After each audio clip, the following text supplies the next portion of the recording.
Wayne here, PhoenixTypewriter.com.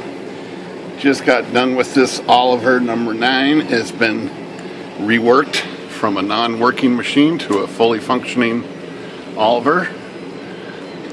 It's good to bring these guys back to life. So nothing much worked on these, except maybe the type bars up here. These seem to work pretty good. They weren't binding up, hanging up. But the carriage was frozen, the carriage drawband was broken, mainspring was broken, caps were missing up here, spacebar had no action, even with the pull it had no action. The return, how this is supposed to go in, super easy, was frozen. So the deal with this, with carriage return, there's no arm on this machine. What you do is you push this in, and as soon as you push it in, it engages the index. When you push it the rest of the way, it pushes the roller up. That's the return feature right there.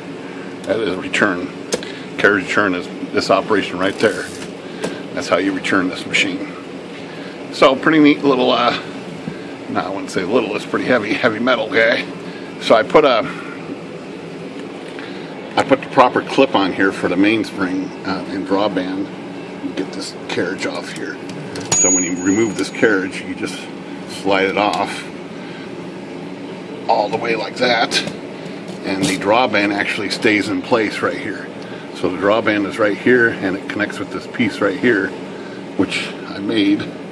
So that piece right there is made to attach right there, and then when you slide the carriage on, it grabs it. It's pretty neat. So all this is cleaned up. The bell was removed and polished and cleaned. Shocks here were done. So when you put this back on, the carriage, you just line it up like that, and you just push it on, and it grabs the drawband under there.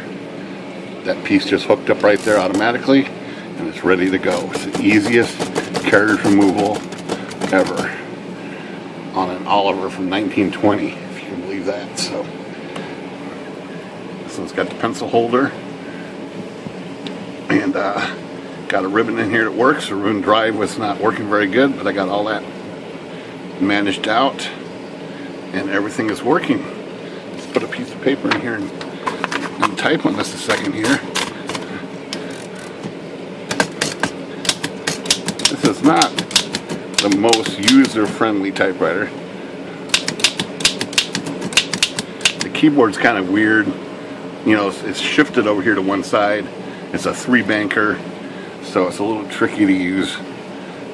And there's the carriage return right there. Let me set the margin. Margin is set really weird on this thing too. Oh yeah, the margin is this gizmo here. So you move this in and out, and that sets the margin. That's crazy. So now the margin is right there.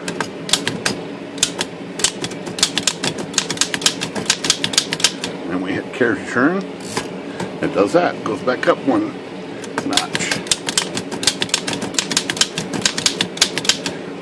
Of course, to get symbols here, letters, you gotta 3-bank it all the way up to get the numbers. Pretty neat. You can see that in there. Not coming very clear on the camera, but this is up and ready to go. In fact, customers coming to get it here this morning. Just thought I would highlight this real quick. And I did take like the space bar off, and I chromed these shafts. I didn't re-chrome, I wire wheeled them. All the chrome on here has been touched up, and these arms as much as possible. And of course the bell I got working pretty good there.